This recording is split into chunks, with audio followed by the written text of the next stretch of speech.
Uma tempestade esmagadora. 10 de setembro de 2023. A chuva volumosa causou inundações em vários países do Mediterrâneo. A cidade mais atingida é Derna. A tempestade se transformou em um ciclone tropical.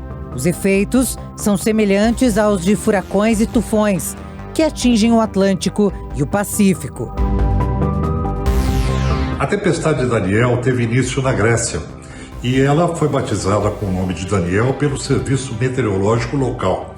E aí, quando ela atingiu o Mediterrâneo e foi chegando próximo da costa da Líbia, ela foi ganhando a força de um ciclone tropical com misto de tempestade, com uma grande capacidade destrutiva, com alta pluviometria, chuva muito forte e também com ventos muito fortes.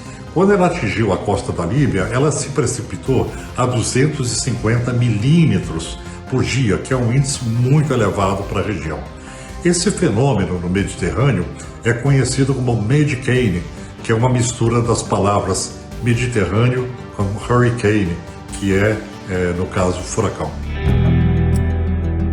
As consequências foram graves em Derna, por causa de um problema de infraestrutura.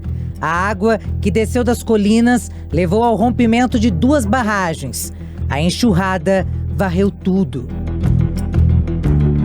Moradores denunciaram que um relatório de 2022 já apontava que as barragens precisavam ser reforçadas. A cidade, com mais de 100 mil habitantes, ficou praticamente submergida. As barragens da região, elas já apresentavam fissuras, ou seja, elas já estavam numa condição precária. Isso já havia sido objeto de um relatório há pouco tempo atrás. Então, quando houve a precipitação de 250 milímetros, as barragens não resistiram, inundaram todo o vale, matando a população. Então, isso demonstra que, frente às mudanças climáticas, é preciso reavaliar o risco por 2 motivos. Primeiro, para saber se realmente as barragens elas têm essa possibilidade de contenção e também para saber se, quando elas foram construídas, a preocupação não foi insuficiente em termos de risco, porque hoje os eventos extremos eles são muito mais fortes. Então, é preciso que se faça uma reavaliação do risco envolvido. O ciclone de nome Daniel deixou um rastro de devastação e mortes. 30 milhões de metros cúbicos de água engoliram a cidade costeira. Não deu tempo de fugir.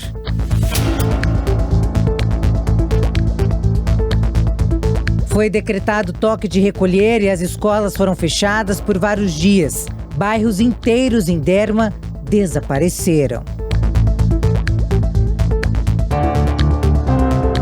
As Nações Unidas têm insistido sobre o estabelecimento de alertas precoces, sistemas de alerta que permitam à comunidade uma reação em tempo suficiente para tomarem medidas protetivas.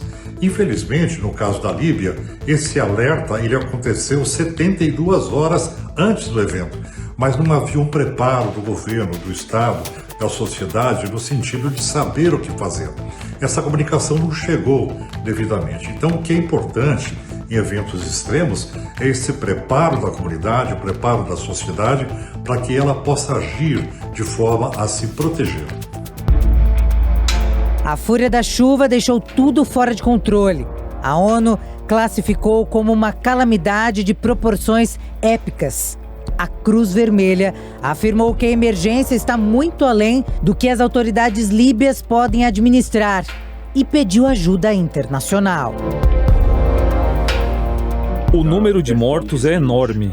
Pode chegar a milhares, mas não temos um número definido neste momento.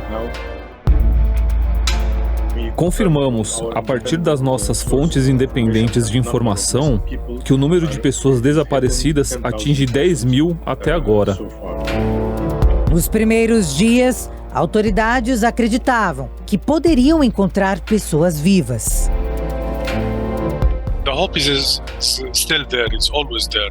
A esperança ainda existe, sempre existe, de encontrar pessoas vivas.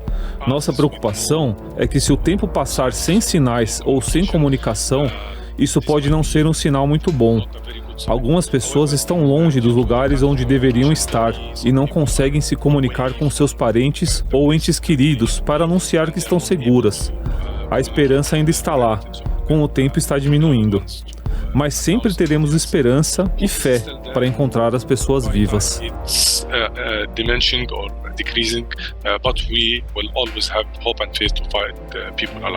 A esperança começou a mover o mundo.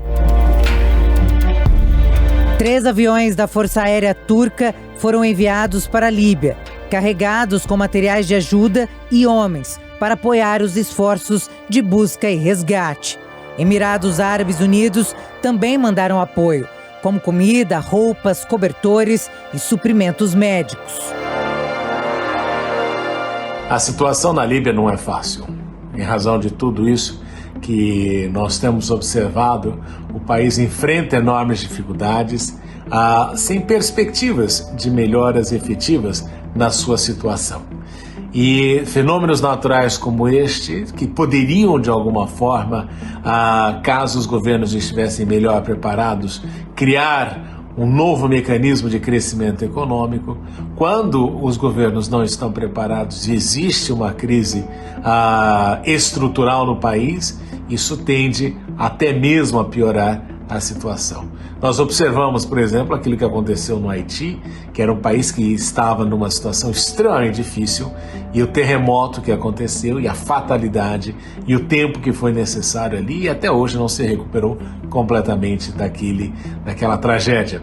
E o que nós vemos aí no caso da Líbia é que, em razão de todas essas circunstâncias e da falta de um regime político que seja estável, de uma guerra civil, tudo isso enfraquece qualquer possibilidade de melhoria rápida para o país. Então, o grande desafio da Líbia é tentar convencer a sua população de que os melhores dias ainda estão à frente e de que a migração para a Europa não resolverá a necessidade de criar ali e de recriar um novo país, apesar de todos os problemas que eles enfrentam atualmente.